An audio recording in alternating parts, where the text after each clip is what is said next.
Doctor محترم اسرار ایوب صاحب. اب ویسے پتہ نہیں کسی کے اندر ہمت ہے بات سننے کی، تو پہلے میں تھوڑا سا ذائقہ چینج کرنے کے لیے اپنے کچھ شعر ہیں کشمیر کے لیے وہ پیش کرتا ہوں. آپ کشمیریوں کا دکھ ہم سمجھتے ہیں، اسے تھوڑا اور سمجھنے کی کوشش کرتے ہیں کہ جزا کے روز سے پہلے جزا کا کیا کرے کوئی، جزا کے روز سے پہلے جزا کا کیا کرے کوئی، خدایا قبر کی اندھی سزا کا کیا کرے کوئی. بچھی بچھی بل کھاتی پگڈنڈی پہ بارودی سرنگیں ہیں، بچھی بل کھاتی پگڈنڈی پہ بارودی سرنگیں ہیں، پہاڑوں پر کسی کے نقش پا کا کیا کرے کوئی، جہاں سے فاختہ کے پر لہو کا دکھ پہنائے، کسی ایسے مقام پر فضا کا کیا کرے کوئی. جہاں سے فاختہ کے پر لہو کا دکھ پہنائے، کسی ایسے مقام پر فضا کا کیا کرے کوئی، اور جہاں کے زعفراں زاروں سے بو بارود کی آئے، جہاں کے زعفراں زاروں سے بو بارود کی آئے، بھلا اس وادی جنت نما کا کیا کرے کوئی. ہوا آتی ہے جو کشمیر کی قیدی بہاروں سے، ہوا آتی ہے جو کشمیر کی قیدی بہاروں سے، ہوا جنت کی ہے پر اس ہوا کا کیا کرے کوئی. اچھا، میں ایک گزارش کر دوں کہ نہ میرا کسی سیاسی جماعت سے تعلق ہے، کیونکہ ہمارے یہاں کوئی بھی سیمینار ہو میں یوزولی اس طرح کی تقاریب میں نہیں جایا کرتا، کیونکہ ہر کسی کو ایک پہاڑا یاد ہوتا ہے، وہ اپنا پسندیدہ کرکٹ کا میچ، وہ پھر جہاز میں بھی بیٹھ جائے تو وہی سنانے لگتا ہے.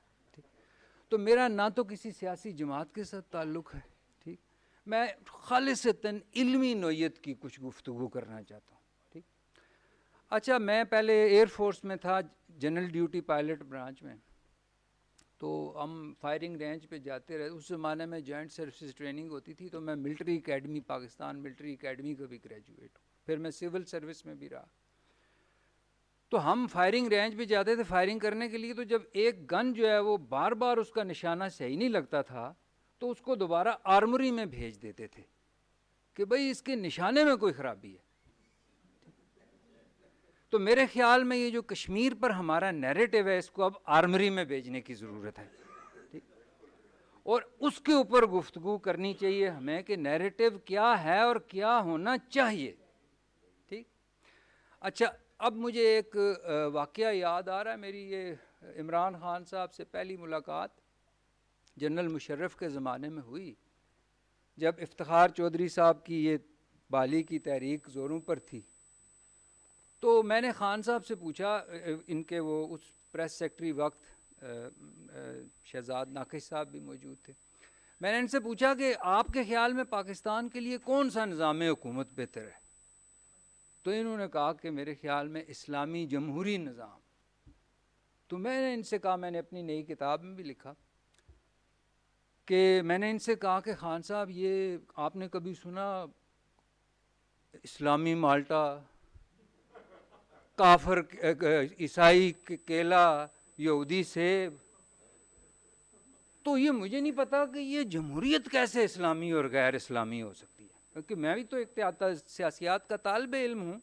ٹھیک، بالفرض محال میں مان لوں کہ اس طرح کی کوئی چیز ہوتی ہے، اسلامی جمہوریت بھی کوئی چیز، جمہوریت تو جمہوریت ہوتی ہے. اگر یہ میں سمجھ لوں تو پھر آپ یہ فرمائیے کہ یہ آپ نے کہاں سے یہ آئیڈیا بارو کیا؟ تو انہوں نے مجھے کہا کہ جی یہ میں نے علامہ اقبال سے. تو میں نے گزارش کی کہ علامہ اقبال کی میرے علم میں تو ایک کتاب انہوں نے ٹوٹل ہے ان کی نثر کی، جو ان کے لیکچرز ہیں، reconstruction of religious thought in Islam. تو دو اس کے تراجم ہوئے، ایک خطبات کے نام سے، ایک فکر اسلامی کی تشکیل نو. میں نے کہا خان صاحب آپ نے یہ کتاب پڑھی؟ تو وہ اس زمانے میں خان صاحب خاصے اسٹریٹ فارورڈ ہوتے تھے. اب ظاہر ہے ہماری سیاست میں اسٹریٹ فارورڈ سیاست رہنے نہیں دیتی کسی کو. تو انہوں نے کہا نہیں میں نے تو یہ کتاب نہیں پڑھی. تو میں نے اپنے کالم میں بھی لکھا اور اپنی کتاب میں بھی لکھا کہ اس دن مجھے پتہ چلا کہ اکثر دوسرے پاکستانیوں کی طرح خان صاحب بھی علامہ اقبال کو پڑھے بغیر ہی علامہ اقبال سے متاثر ہیں. ٹھیک. تو اسی طرح سے ہمارے اکثر پاکستان کے لوگ مسئلہ کشمیر کو سمجھے بغیر ہی مسئلہ کشمیر پر ایکسپرٹ بنے ہوئے ہیں. ٹھیک. تو میرے خیال میں سب سے پہلے اس مسئلے کو سمجھنے کی کوشش کرتے ہیں کہ یہ مسئلہ ہے کیا. ٹھیک. اس کے بعد اس مسئلے پر، اس سے پہلے کہ میں اس مسئلے پہ بات کریں کہ یہ نیریٹو ہے کیا، ہونا کیا چاہیے، میں 2-3 مختصراً آپ سے باتیں ضروری ہیں کرنا. اور وہ یہ ہے کہ جی یہ ہمارے یہاں نا پاکستان میں لوگوں کو یہ ہم جذباتی لوگ ہیں. یہ اعتزاز احسن صاحب کی بڑی خوبصورت کتاب ہے انڈس ساگا، اسے آپ پڑھیں. اس نے کہا کہ یہ سندھ کی تہذیب کے جو لوگ ہیں یہ بڑے ایموشنل ہیں. اور ان کے اپنے ہی انہوں نے ایک ٹی وی پروگرام میں دیکھا، انہوں نے کہا کہ یہ ایک میچ میں شاہد آفریدی کو ایک اننگز پہ آسمان پہ پہنچا دیتے ہیں اور اگلی اننگز میں خراب کھیلتا ہے تو پاتال میں ڈال دیتے ہیں، بیچ میں ان کی بریک نہیں لگتی. ٹھیک. تو ہم پہلی تو بات یہ کہ جذباتی لوگ ہیں بہت. ٹھیک. اچھا دوسری بات یہ کہ ہم سب نفسیاتی بیماری کا شکار ہیں. کیا میں مذاق نہیں کر رہا آپ کے ساتھ؟ اسی لیے جو ماہرین نفسیات کی بین الاقوامی تنظیم ہے جس کو کہتے ہیں ورلڈ سائیکائٹرک ایسوسی ایشن، انہوں نے جو رپورٹ اپنی ایک پاکستان پہ لکھی، اس میں پاکستان کا نام انہوں نے کیا رکھا ہوا ہے؟ Psychological pressure cooker. کیا؟ Psychological pressure cooker. تو کیونکہ ایٹیچیوڈ میرا بھی ایک سبجیکٹ ہے، تو میری کتاب جو ابھی تھوڑے پچھلے بگر پرسپیکٹو جو یو ایس اے سے پبلش ہوئی ہے، بگر پرسپیکٹو کنورٹنگ کووڈ-19 ایڈورسٹی انٹو اپرچونٹی، اس میں نے ایک پورا چیپٹر ایٹیچیوڈ کے اوپر لکھا ہوا ہے. اور تھرڈ ورلڈ کنٹریز کا جو ایٹیچیوڈ ہے اس کو بھی میں نے انالائز کیا ہوا ہے. اچھا اب کیا اس میں کیا ہوتا ہے جی؟ انسان کو بلا وجہ کی جلدی ہوتی ہے. بلا وجہ کی جلدی آپ نے غور کیا ہوگا. وہ ایک یہاں باہر کی ایک خاتون رائٹر آئیں یہاں، تو وہ کہتی ہیں میں جا رہی تھی پنجاب میں اندر کہیں، پھاٹک بند ہو گیا جی، تو ہماری گاڑیاں بھی کھڑی ہو گئیں، تو ایک موٹر سائیکل پر ایک نوجوان اپنی جان مشکل میں ڈال کے نا اور پھاٹک بند ہوتے ہوئے اس میں سے یوں کر کے نکلا. تو وہ بیچاری باہر سے آئی ہوئی تھی، اس نے کہا میں نے سوچا کہ اس بیچارے کو پتہ نہیں کیا کوئی ایمرجنسی ہے، گھر میں کوئی میسج آ گیا، فون آیا کیا، اسی کے بارے میں سوچتا رہا. تو وہ کہتی جب سڑک ہم نے وہ پھاٹک کھلا سڑک کر کے پار گئے تو دیکھتے ہیں وہ ایک ریڑھی کے سائڈ میں موٹر سائیکل کھڑا گنے کا جوس پی رہا ہے. تو آپ نے کبھی غور کیا، منیر نیازی صاحب کا شعر ہے کہ منیر اس ملک پر آسیب کا سایہ ہے یا کیا ہے، کہ حرکت تیز تر ہے اور سفر آہستہ آہستہ. تو آپ دیکھیے پاکستان کے لوگوں کو بلا وجہ کی جلدی ہے، بلا وجہ کی جلدی. اوپر سے یہ ایموشنل ہیں، اور پھر اوپر سے یہ 22 کروڑ ایکسپرٹ ہیں ہر چیز کے. پکوڑے بیچنے والے ایک آدمی سے آپ پوچھیں، وہ فارن پالیسی پورے صدقے دل سے وہ سمجھتا ہے کہ میں بہتر بنا سکتا ہوں، صرف پکوڑے بنانے نہیں آتے. تو ہمارے یہاں ہر آدمی کو اپنا کام نہیں آتا، وہ دوسروں کے کام پر نکتہ چینی کرتا رہتا ہے. تو اگلے بندے کے منہ میں سے بات نکلتی نہیں ہے تو ہمیں پتہ چل جاتا ہے کیا کہنے والا ہے یہ. اور اس بیس کے اوپر اس پہ واجب القتل کا فتویٰ لگوا کے دوسرے مریضوں کی مدد سے اسے قتل بھی کروا دیتا ہے. کوئی بول نہیں سکتا. تو یہ جو میں ابھی آگے گزارشات آپ کے ساتھ کرنے والا ہوں، یہ ساری تمہید میں نے اس لیے باندھی کہ اگر مجھ میں آپ کو کوئی جمہوریت کا دشمن یا اظہار آزادی رائے کا دشمن یا کوئی غدار یا کوئی کافر اگر نظر آئے تو یہ آپ سمجھ لیجئے گا کہ اصل میں آپ کے اپنے اندر کوئی مینوفیکچرنگ فالٹ ہے. ٹھیک. یہ ساری تقریر میں نے اس لیے کی ہے کیونکہ یہ میری بات جو ہے وہ اب جو میں بات کرنے جا رہا ہوں ایک دم یہاں ادھر سے مسالہ لگا کے ادھر سے ادھر اور بات جو ہے وہ جو ہم نے کرنی ہے وہ ہو ہی نہیں پاتی. دیکھیے میں آپ کو بتاؤں کہ حسین قائد اعظم محمد علی جناح اور حسین شہید سہروردی، ان دو کے علاوہ کوئی بھی اس ملک کا بشمول ذوالفقار علی بھٹو کوئی ایک بھی حکمران قابل ذکر اس ملک کا ایسا نہیں ہے جس نے اسلام کو اپنے سیاسی مفادات کے تحت استعمال نہ کیا ہو. تو اس سے اس بات کا اندازہ لگانا مشکل نہیں ہے کہ پاکستان کے لوگ اسلام کے بارے میں کتنے حساس ہیں. ایک طرف یہ عالم ہے اور دوسری طرف یہ بنیادی سبق بھی اسلام کا ہمیں نہیں آتا جو کہیں اور نہیں قرآن کریم کے اندر لکھا ہوا ہے آدم اور ابلیس کے قصے میں کہ ابلیس نے بھی غلطی کی، آدم نے بھی غلطی کی. ابلیس نے اپنی غلطی مانی نہیں اور شیطان بن گیا. آدم نے اپنی مانی غلطی اور انسان بنا رہا. آسان اس قصے کا مطلب یہ ہے کہ غلطی تسلیم نہ کرنا شیطانیت اور غلطی تسلیم کرنا انسانیت. ٹھیک. تو ہمارے یہاں پاکستان کے اندر میں نے اپنی زندگی میں یہ چیلنج کرتا ہوں کہ جتنی جگہ پہ میں نے نوکری کی ہے اور جتنا کچھ میں نے کیا ہے میرے خیال میں پوری دنیا میں کسی آدمی نے نہیں کیا. اتنی جگہ میں نے میرے ملٹی ڈائمینشنل ایکسپیرینسز ہیں. میں نے پاکستان کے اندر کبھی کسی کو اپنی غلطی تسلیم کرتے نہیں دیکھا. تو بھائی اگر میں نے جانا ہے یہاں سے پشاور اور میں ادھر جی ٹی روڈ سے لاہور مڑ جاؤں تو میرا بدترین دشمن آ کے مجھے کہے کہ وہ اسرار صاحب آپ غلط چل رہے ہیں. میں کہوں گا تیری جرت کیسے ہے تو مجھے بتا رہا ہے. اور پھر اس کے بعد گن نکال کے کہوں گا کہ کہو کہ یہ پشاور جا رہی ہے سڑک، گن نکال کے. تو اگر میں یہ کہہ دوں تو اس سے وہ پشاور چلی جائے گی لاہور والی سڑک، نہیں جا سکتی نا. یار کوئی اور تو دور کی بات، کوئی یونیورسٹی یہاں کی نہیں ہے شاید جہاں پہ میں گیسٹ اسپیکر نہیں گیا. اور میں حیران ہوتا ہوں ان یونیورسٹیوں میں پڑھانے والے لوگوں سے مل کے کہ تعلیم کا کیا معیار اس ملک کا رہ گیا. میری بیٹیاں 3 اور جس اسکول میں وہ پڑھتی ہیں بہت ہی اچھا اسکول ہے یعنی ریلیٹیولی. تو ایک میری بچی کو اس کی ٹیچر نے برلاحظ صاحب واٹر میلن کا ترجمہ کیا تربوزہ.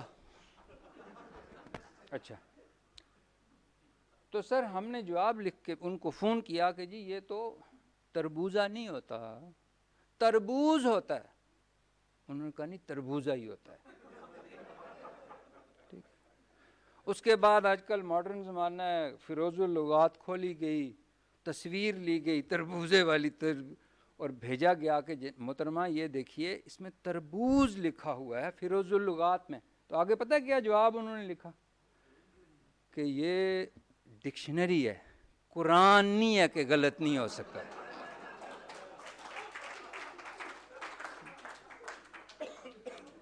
تو میں نے کالم میں بھی اپنے یہ لکھا. دیکھیے میں آپ کو گزارش کروں، غلطی کوئی نہیں مانتا. تو ایک میری اور آپ سب لوگوں سے بڑی گزارش ہے کہ یہ جو میں باتیں کروں گا اگر اس میں آپ میں سے بھی کوئی غلط ہو رہا ہو تو بڑی مہربانی ہوگی اپنی غلطی تسلیم کیجیے گا. ٹھیک. کیونکہ یہاں مانتا کوئی نہیں اپنی غلطی. اچھا اس کے بعد میں نے آپ کو گزارش کی کہ سب لوگ جتنے بھی یہاں حکمران تھے انہوں نے یہاں اسلام کو اپنے سیاسی مفادات کے تحت استعمال کیا، جس کا نتیجہ آپ کے سامنے. خان صاحب ہمارے جو ہیں وہ بھی ریاست مدینہ یہاں قائم کرنا چاہتے ہیں. یہ ساری باتیں ضروری ہیں اصل مدعے پہ آنے سے پہلے. ٹھیک. ورنہ آپ ہو سکتا مجھے جانے ہی نہ دیں یہاں سے باہر. خان صاحب بھی ملک میں نے 16 سال خان صاحب کو سپورٹ کیا. ٹھیک. اور جب میں لکھنے کے لیے ہمارا تو یہ ہوتا ہے کہ جو بھی حکومت ہوتی ہے وہ پھر ہمیں اپنا مخالف سمجھنے لگتی ہے اور جو بھی اپوزیشن ہوتی ہے وہ سمجھتی ہے یہ ہمارا آدمی ہے. ٹھیک ہے. تو میں کتابیں اکٹھی کرنے لگا تو وہ 2 کتابیں بن گئیں خان صاحب کے لیے.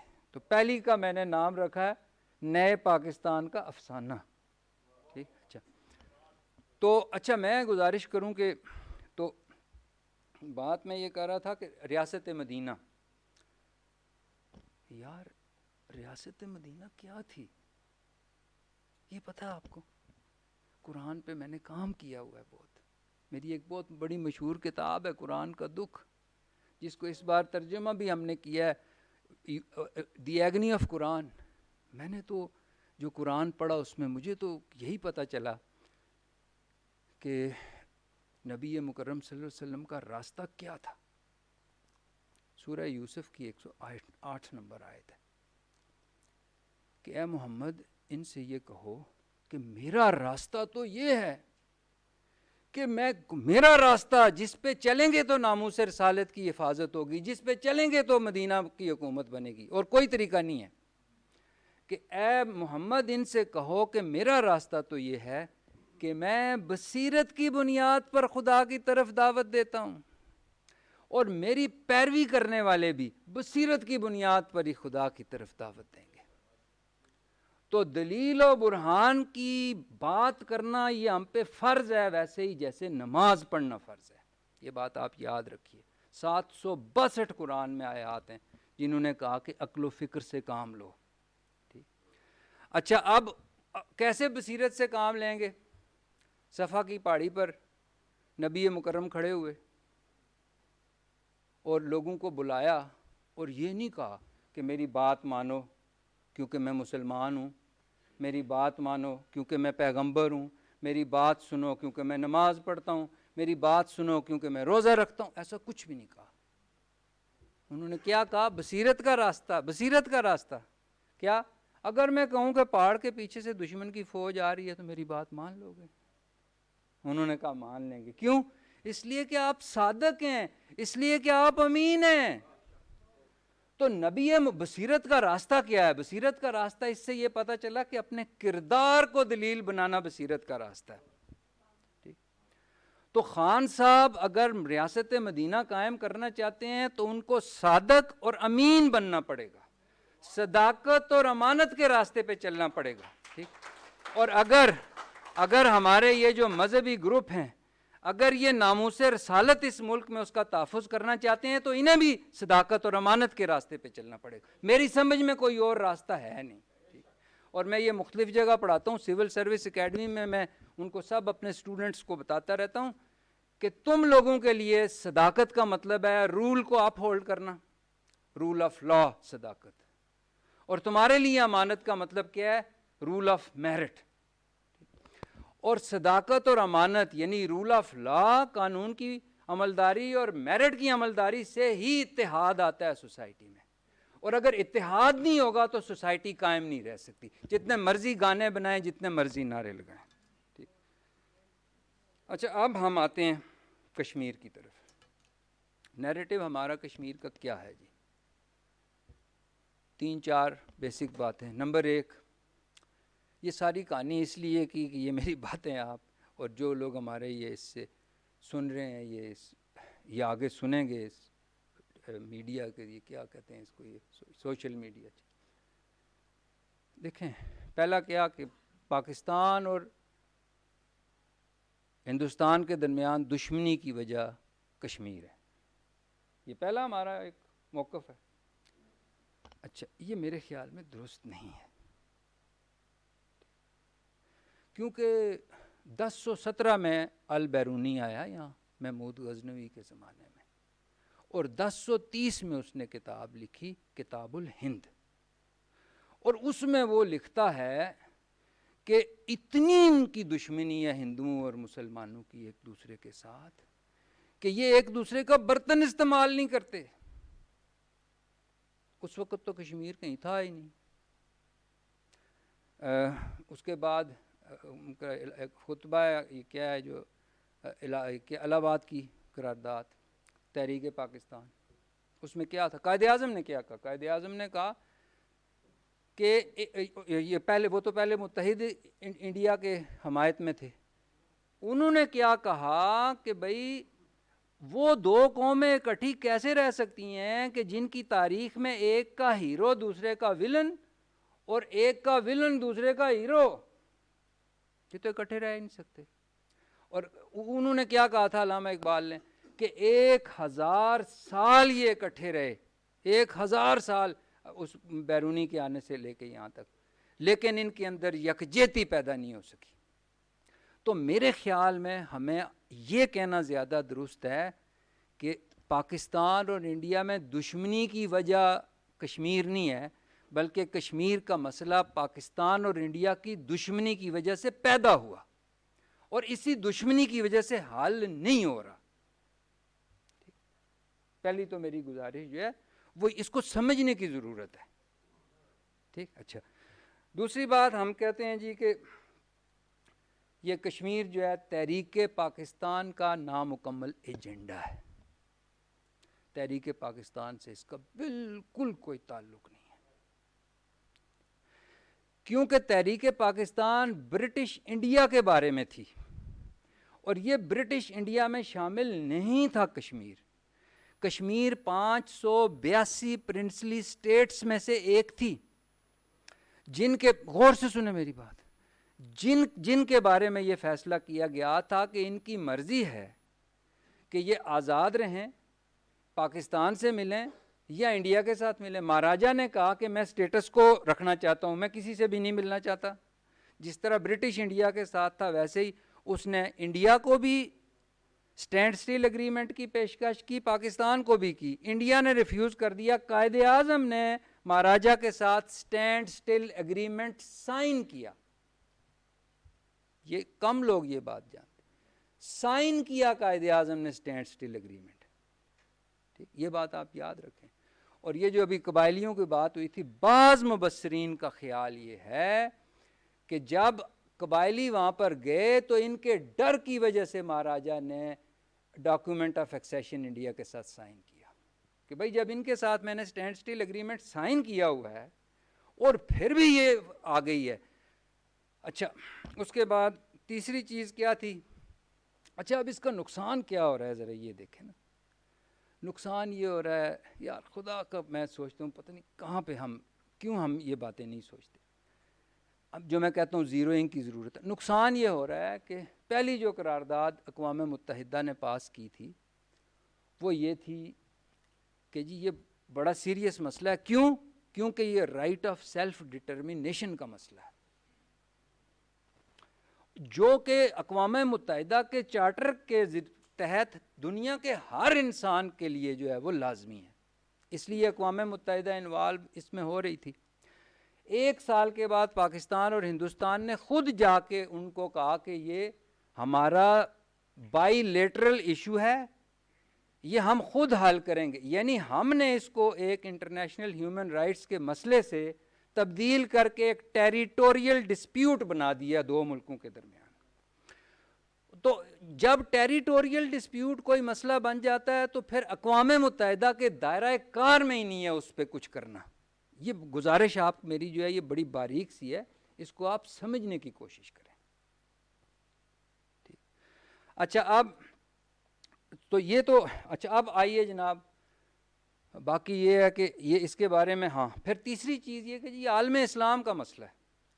پیپلز پارٹی کا یہ سیمینار ہے، برلاس صاحب نے بڑی اچھی بات کہی کہ جب ایسا کوئی دوسری جماعتوں کو بھی بلانا چاہیے اگر سیاسی گفتگو کرنی ہے.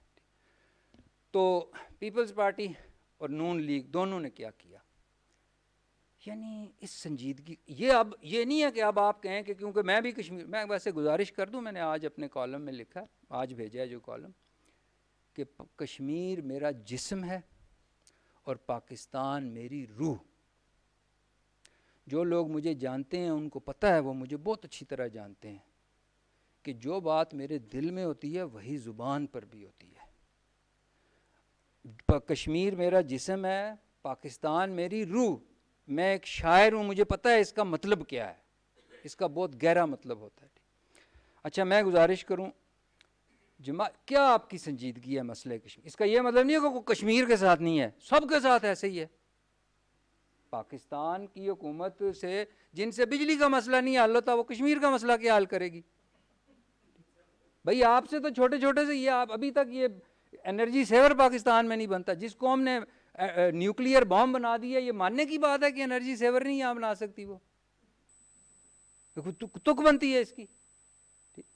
یہ تو بھائی آپ کے یہ ٹڈی دل ہے ہر طرف ہم پہ مسلط، ٹھیک، تو وہ سب کے ساتھ ایسے ہی، وہ کشمیر کے حالات باقی صوبوں سے بہت بہتر ہیں، اس بات کو کشمیریوں کو سمجھنا چاہیے. اور جب ہم اپنا موازنہ کرتے ہیں تو باقی بھائیوں کے ساتھ ملائیں نا اپنے آپ کو. یہ باقی آپ کے 4-5 اور بھائی ہیں، یہ پنجاب، خیبر پختونخوا، یہ ان کے ساتھ کمپیریزن کریں، سب سے اچھے حالات آزاد کشمیر کے. ٹھیک، اچھا یہاں تو کوئی سوچ نہیں سکتا، یہ آپ کو تو وہاں سارا مفت علاج ہوتا ہے، میں خود وہاں جاتا رہا ہوں. آپ کہتے ہیں ہمارے اسپتال نہیں ہے، کون کہتا ہے اسپتال نہیں ہے؟ سارے آزاد کشمیر میں مفت دوائیاں ملتی ہیں. ٹھیک، اچھا اس کے بعد میں یہ کہہ رہا تھا آپ کو، وفاقی حکومت کشمیر کمیٹی کے چیئرمین کی ذرا آپ اندازہ کریں، کشمیر کمیٹی کے چیئرمین کی پوسٹ سیاسی رشوت کے طور پر بانٹتی ہے. ذرا اس بات پہ آپ غور کریں. نون لیگ نے بھی وہ مولانا صاحب کو، ٹھیک، پیپلز پارٹی نے بھی مولانا صاحب پرسونا نان گریٹا تھے.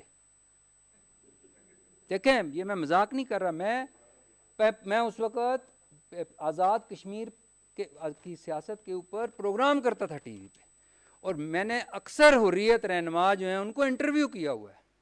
مجھ سے یہ بات کیمرے کے آگے حریت رہنما نے کہی کہ ایسے بندے کو کشمیر کمیٹی کا چیئرمین لگایا ہوا ہے جس کو یورپ کا کوئی ملک ویزا ہی نہیں دیتا.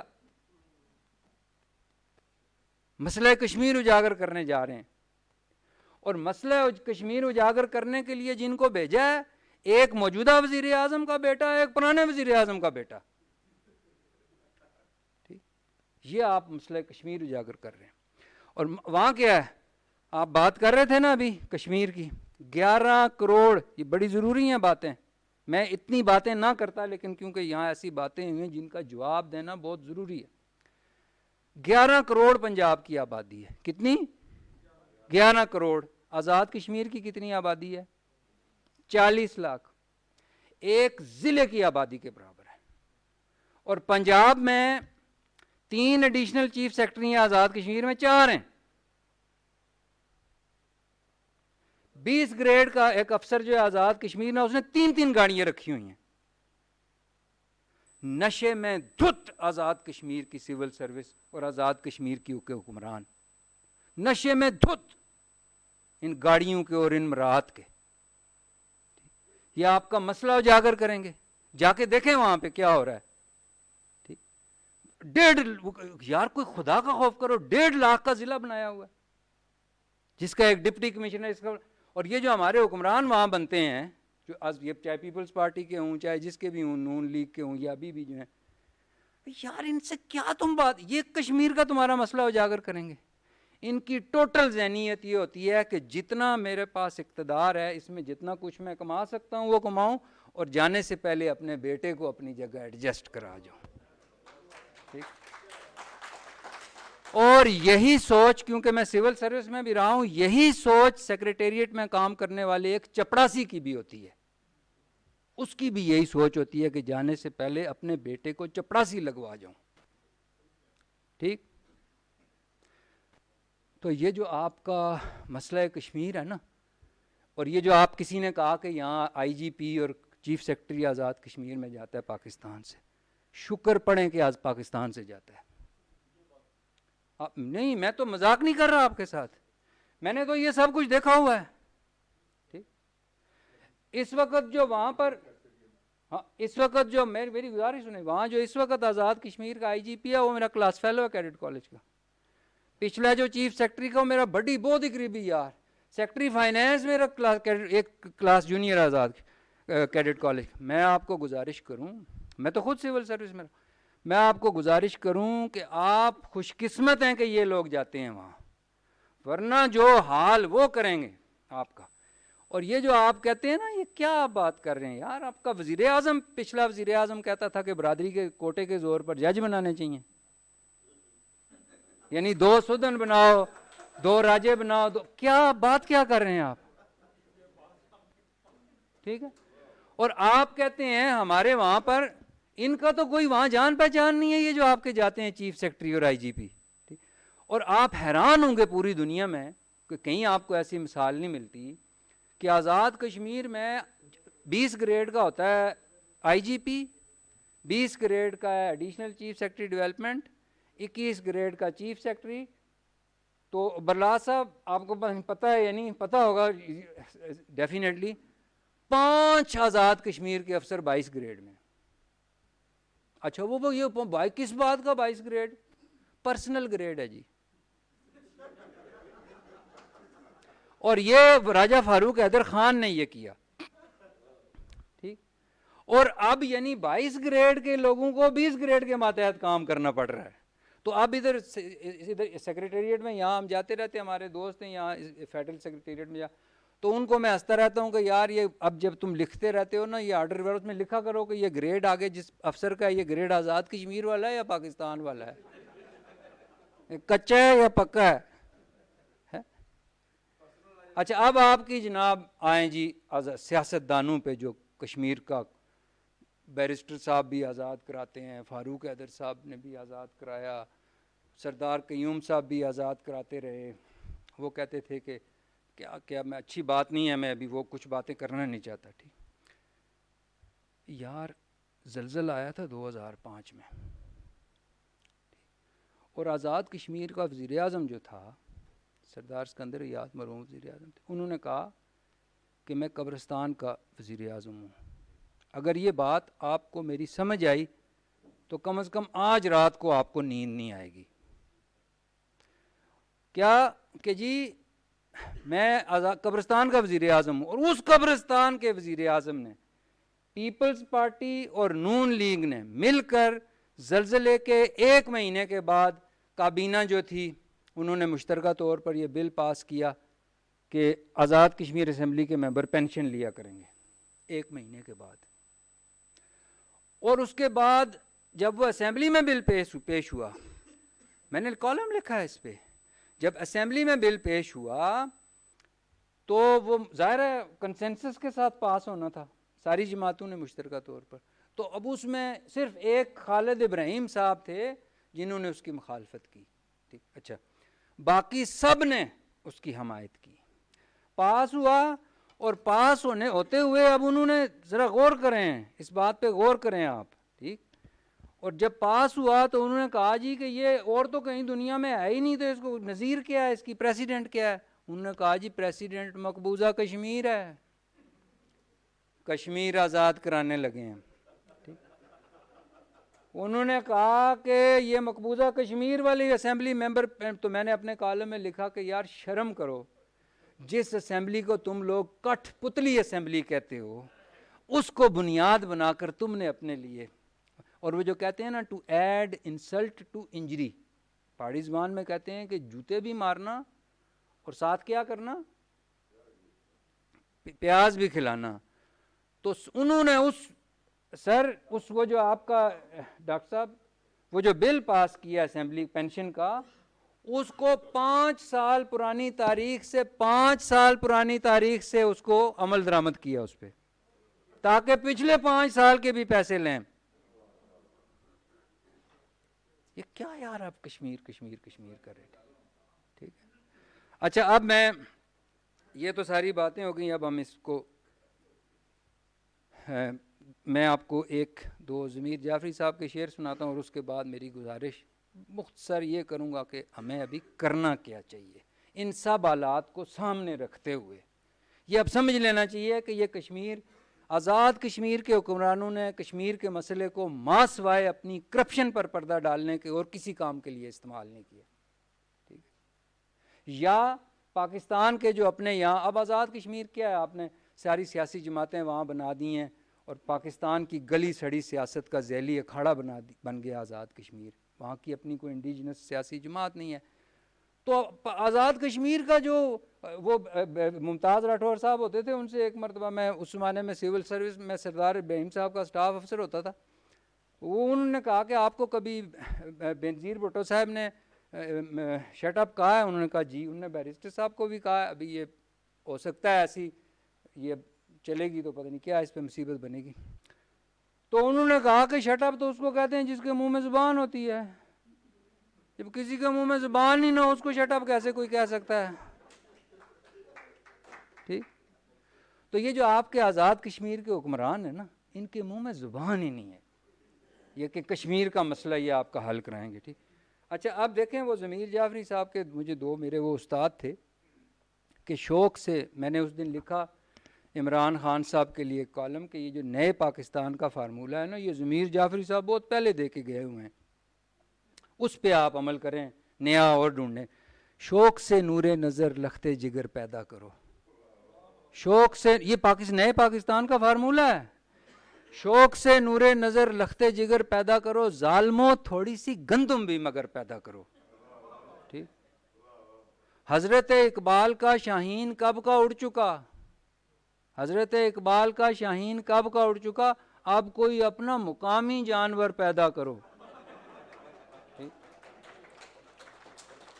تو میں نے عمران خان صاحب کو کہا کہ آپ کو ضرور اپنے مشورہ، میں نے یہ اس وقت بھی جب وزیر اعظم بنے اور ابھی پچھلے، کہ ضرور اپنے دوستوں یاروں کو ایڈجسٹ کریں، لیکن کچھ لوگ ایسے بھی اپنی حکومت میں لگا لیں جنہوں نے گندم پیدا کرنی ہے. ٹھیک. اور کچھ لوگ ایسے بھی رکھیں جو اس شاہین کے پیچھے بھاگنے کے بجائے جو بہت پہلے کا اڑا ہوا ہے کہیں، کوئی نیا کوئی مقامی جانور پیدا کرنے کی کوشش کریں. ٹھیک. اور اس کے بعد ہمارے یہاں ایک اور مجھے ضمیر صاحب کا شعر یاد آ رہا ہے کہ ہم کو افراد مقدم تھے اداروں کی جگہ. پاکستان کا المیہ کیا ہے؟ یہ آج کا نہیں ہے، یہ اس زمانے میں بھی یہی کچھ تھا. ہم کو افراد مقدم تھے اداروں کی جگہ، اب چھوارے نظر آتے ہیں ستاروں کی جگہ. بھئی میں تو جس بھی آپ کے بڑے اعلیٰ قسم کے دفتر میں جاتا ہوں، کسی بڑے افسر کے پاس، کسی بڑے وزیر مشیر کے پاس، مجھے بالکل وہ ایک چھوارا نظر آتا ہے. جدھر آپ جائیں آپ کو چھوارے بیٹھے ہوئے نظر آتے ہیں. آپ کو جب تک میرٹ اس ملک میں نہیں لائیں گے، میرٹ، خان صاحب کہتے تھے کہ میں ایڈورٹائز کروں گا پوسٹیں اور باہر سے منگواؤں گا لوگ، وہ پتہ نہیں کدھر ہیں، وہ کہیں جس طرح بیری بیڑا امریکہ نے قطر میں بھیجا تھا ابھی تک نہیں پہنچا، اسی طرح ان کے بھی وہ بندے ابھی تک نہیں آ رہے. تو جب تک آپ کشمیر کے مسئلے کا سب سے پہلا حل یہ ہے کہ اس مسئلے کو اجاگر کرنے کے لیے ان لوگوں کو بھیجیں جن کو اس کی نو ہاؤ. اب اس کا مطلب آپ سب سمجھیں گے کہ یہ کہہ رہا ہے مجھے بھیجیں، کیونکہ پاکستان میں یہی ہے نا.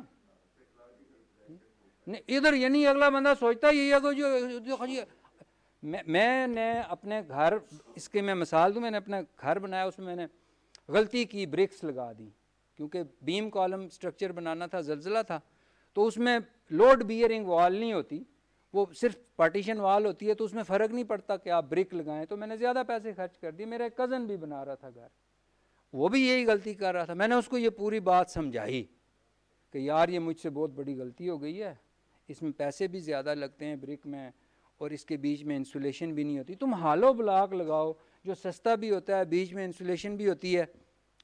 ہاں جی ٹھیک ہے، پہاڑی میں، ہاں جی ٹھیک تھا.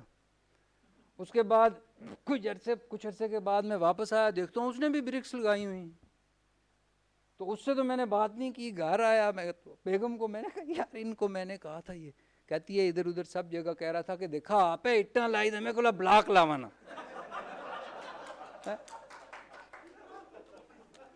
سمجھیں بات آپ؟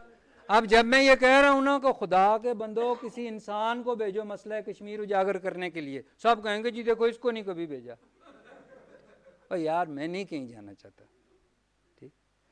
اچھا دوسری بات کیا، یہ قرآن کا حرف نہیں ہے. اس دنیا پوری پہلے ایک ہی ملک تھا، ٹوٹتے ہیں بنتے ہیں، کوئی اس میں قیامت نہیں آئے گی. کشمیر بھی اگر ٹوٹ جائے گا تو کوئی اس میں قیامت نہیں آئے گی. بر صغیر بھی تو ٹوٹا تھا تو پاکستان بنا تھا نا. ٹھیک. تو میرا خیال ہے کہ اس کے پلیبیسائٹ کے لیے میں نے اپنے آج کالم میں بھی بھیجا ہے کہ اس کے پلیبیسائٹ میں ایک یونٹ کے طور پر نہ بھی کیا جائے پلیبیسائٹ، اس کے 2 3 4 یونٹ بے شک بنا دیں، اس سے آپ پلیبیسائٹ کر لیں. اور پھر یہ ہم اس وقت تک زبانی طور پر جتنا اچھا نیریٹو کشمیر کے اوپر عمران خان نے اقوام متحدہ کی اس میں دیا، کسی اور حکمران نے نہیں دیا. تو زبانی طور پر تو یہ ٹھیک ہے، لیکن اب ظاہر ہے پھر اس کے گندم بھی پیدا کرنی پڑتی ہے. تو زبانی طور پر یہ ہے کہ بھئی یہ ایک فاشسٹ حکومت ہے ہندوستان کی، اسلام کو خطرہ نہیں ہے، کوئی بھی مذہب محفوظ نہیں ہے. ٹھیک ہے. اور کشمیری جو ہیں ان کے یونٹ بنا لیں ان کو. میں ادھر ابھی پہلا ووٹ دیتا ہوں, اگر حق رائے شماری ہوگی میں یہاں کھڑا ہو کے ووٹ دیتا ہوں کہ میں پاکستان کے ساتھ شامل ہوں. پاکستان میرا ملک ہے, ٹھیک. اور میں یہ ساتھ ہی یہ بھی آپ کو گزارش کرتا ہوں کہ یہ جو غدار اور اس طرح کے یہ, اس کی وجہ سے آپ وہاں پہ, میں اگر آج سے 25 سال 30 سال پہلے کے آزاد کشمیر کو دیکھوں تو مجھے آج وہاں پاکستان کے خلاف زیادہ نیگیٹو سینٹیمنٹ نظر آ رہا ہے جو پہلے نہیں تھا. اس پہ غور کرنے کی ضرورت ہے کہ کیا ہے اس کی وجہ. ہمارے بچپن میں تو ہمیں تو یہ پتہ ہی نہیں تھا کہ پاکستان کوئی الگ چیز ہے تو آزاد کشمیر الگ چیز ہے.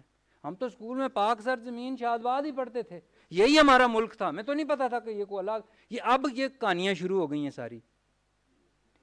تو میرے خیال میں ان سب چیزوں کے اوپر, اور 2-3 شعر میں بہت مایوسی کی باتیں کی ہیں, تو 2-3 اپنے ہی شعر میں کشمیریوں کے لیے ان کی نظر کرتا ہوں کہ کہے تو یہ کشمیر کے لیے تھے, تو اسد عمر صاحب نے نواز شریف کے جانے پہ پڑھ دیے پریڈ گراؤنڈ میں. اچھا, تو وہ دن ہماری زمین پر اترنے والا ہے, وہ دن ہماری زمین پر, کیونکہ کوئی دنیا کی تحریک جو لوگ اپنے خون سے جس کے دیے جلائیں ہو نہیں سکتا کہ وہ کامیاب نہ ہو.